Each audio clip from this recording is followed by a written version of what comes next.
Hey guys, welcome to my channel. So Crystal here, and as you guys can tell, I am in a new background. It is because I moved, so excuse that for the meanwhile. So we're gonna go ahead and start by priming our face, and I'm using this serum that we got in BOXYCHARM, and I was a little curious to use it because not only is it hydrating, but it claims to be a primer as well. So I was very, like I said, curious to try it out because whenever I did the unboxing, I did swatches over it compared to not having it on the base, and it came out really nice. And let me just say that this serum is the bomb. It made my skin look really nice. I did put foundation on in this tutorial, but it looked so filter. I really like it, and I do recommend it. So I did also prime the lid and moisturize my lips. I'm going to use this eyeshadow palette. It's just so that I can get a little bit of color on my lid to complement the eyeshadow, but I will do a full look on it later since it is basically a dupe for the Urban Decay Naked 3. So this is by Pure Cosmetics, if you guys didn't know, and I'm pretty sure that they are cruelty free. Please let me know in the comments below. I will probably do my research after this video. So all I'm doing is buffing a very light color into the crease, and I'm using a bigger fluffy brush just so that it is very effortless and I don't need to go in and like blend too much. I'm also going to take a complementary pink shimmer color and put it on the eyebrow bone for highlight as well. And again, I'm keeping it very basic just because I wanted something there. I didn't want it to just be only eyeliner, if that makes any sense at all. So next I'm going to go ahead and just take the same color that I put into the crease, but take a little bit of a little bit darker hue as well, mix them together and just buff it onto the lower lash line. You can use whatever kind of brush you want to use. Obviously it is all personal preference. You can even skip this step. You can do whatever you want. So the whole look is a basically very bright pink, like magenta eyeliner. You can use whatever you want. This step or this kind of like tricks would work for any color.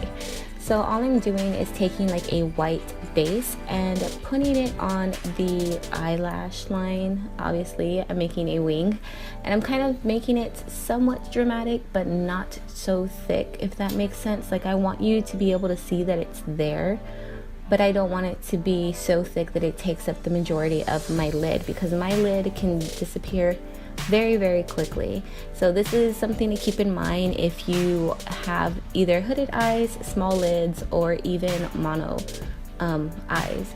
So now here you go, you see me with my shadow, and basically all I am doing here is moisturizing what? I'm wetting it.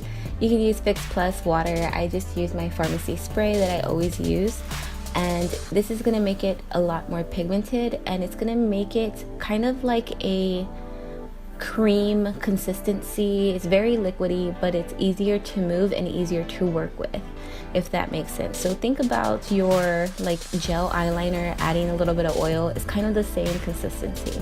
It's just really helpful, I want to say.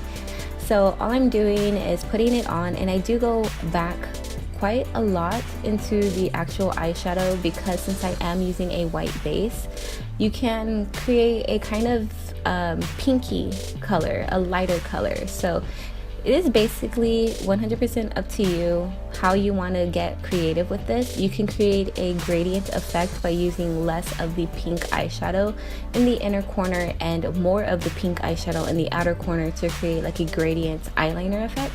It's completely up to you, but I just went for one straight solid color for any beginners out there who just want to do something a little bit bold but not too bold, you know, for those who are trying to step outside of their own comfort zone, or if you just want to wear pink eyeliner. Honestly, I really did like this look.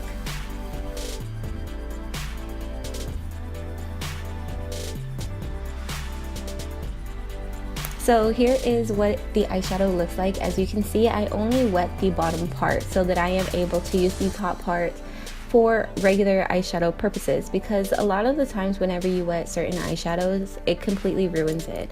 So just make sure to only wet a little bit of your actual eyeshadow, unless you only of course plan on using it wet, then do what you want to do. I'm taking the powder part, the part that is dry, the eyeshadow part that is dry, and just kind of like buffing it on the lower lash line to kind of, you know, make it look nice. And then I'm gonna go back with the smudger brush that we used before, no extra product, and just kind of smudging it on the bottom line. We don't want to look sick or nothing, but we just want it to look cohesive. Just tight lining a little bit. I didn't have any black eyeliner on me, so I just used my eyebrow stuff, the NYX eyebrow gel, and I used that to tight line. I feel like tight lining is a little bit important when using a kind of bold color like this, just so that you don't see gaps in your mascara or your false lashes. So I am curling my lashes. You guys know that I normally don't do it, but I did want to do it so that the eyelashes that I wear flip up rather than out.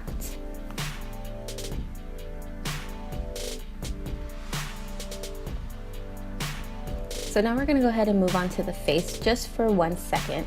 I like to go ahead and put my primer on and let it soak into the skin before I go in with foundation. So that's why I'm going in right now and placing this on. This one is actually really, really nice. I do recommend it. It really helped fill in my pores, and I have been using it every single day since I got it. And I did get it in my Play by Sephora. So now that I have my lashes on, I'm gonna go ahead and just fill in any gaps and thicken it up a bit as well.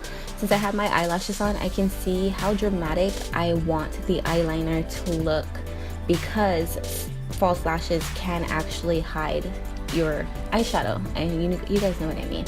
So I'm just gonna go ahead and set my brows with the NYX eyebrow gel in black, and I like to fluff up the inner part of my eyebrows to make them a little bit more natural and just bushier. That's just the look I'm going for.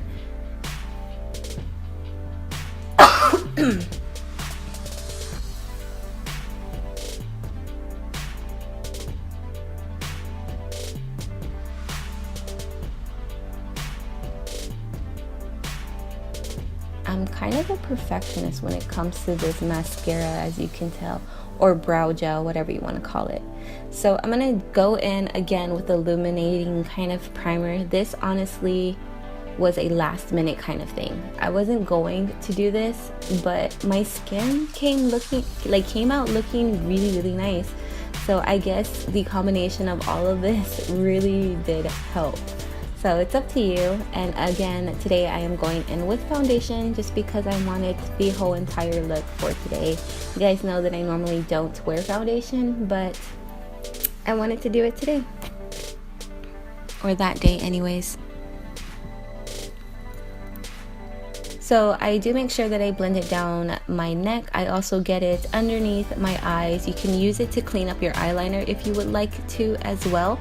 And I am also gonna go in with a highlighting concealer just to, you know, brighten up the face and all that other stuff. I use the same sponge, same size that I blend in with the foundation, just so that it kind of blends in and looks a little bit more natural in a way, rather than just like a straight line triangle underneath my eyes, if that makes sense. I'm gonna try out this Trustique highlighting pen thing, and honestly it was okay. It wasn't like anything to be like super like jazzed about, but yeah. If you guys didn't know, everything inside this tutorial is basically new. I got everything in either IPSY, Play by Sephora, or BOXYCHARM, and I do unboxings on my channel if you guys are new here. So please subscribe and click the little bell if you have not already, so that you can get notifications every time that I upload. So everything on here is new. I have not used before. Either I got it in a subscription box, it was sent to me, or it was a trades from one of my friends. So all I did was set in everything else, like the foundation, the concealer, and I'm doing a tapping motion first and then doing swirling motions to buff it in. You guys know that I mix my powders to contour. I just feel like it's a little bit easier for me and matches my skin tone better. Don't be afraid to mix. It's really hard to find certain shades to match certain skin tones. Like for example, for me, I can find a drugstore foundation that matches my skin tone pretty easily, for the most part anyways. And it's really hard for me to find a contour shade for myself. You know what I mean? I don't know. I hope you guys know what I mean. So after that, I'm just gonna kind of like bring out the jawline just a little bit by mixing up a yellow powder and the white powder on that palette that I got. And that palette was actually given to me by a friend, and I believe she said that she got it at the dollar store. So check your local dollar store if you want to try it out. It smells super powdery, like you can smell the talc in there, but it's a nice product. So after I highlight, basically I'm just topping off that stick highlighter with this gold one, and it is really nice. I really do like it, and I think it complements my skin tone very well. I go in with a smaller brush, same powder, smaller brush, just to highlight the inner corners. I think I get to my brow bone as well, and my cheeks and all that other jazz. If you guys are wondering, the lashes that I am wearing are the Ardell Wispies. So now we're gonna go in with blush. I don't wear blush, you guys know this, but I wanted to go ahead and use it because it would complement the pink eyeliner, obviously. So I am really happy that I did do it. My favorite blush brush is the Real Techniques blush brush that I am using. I just find that it gives it more of an airy feel and kind of helps blend everything out, especially since I'm not one that really likes blush. All I did was buff away any excess lip chap that I had on, and I'm gonna go ahead and line my lips. I'm using the Marc Jacob pencil that I got from Influencer. If you guys want to check it out, all my links are always in the description box. So I'm also using the Ciate liquid lipstick, which is really pretty, but it's definitely not smudge proof or trends, like, you know, fur proof, whatever. It's a really pretty color, but you definitely do want to set it. The Marc Jacobs lip liner is honestly thebomb.com. It stays forever. I really do like it, and I do like how it's retractable. So that is almost it for everything. Check out my pop-in highlighter. So I hope you guys enjoyed it. Please subscribe if you haven't, like the video if you do, and check out the description box for any links to follow me, or if you guys want to check out anything yourself. So remember that you are loved because I love you, and I will see you guys in my next video. Bye.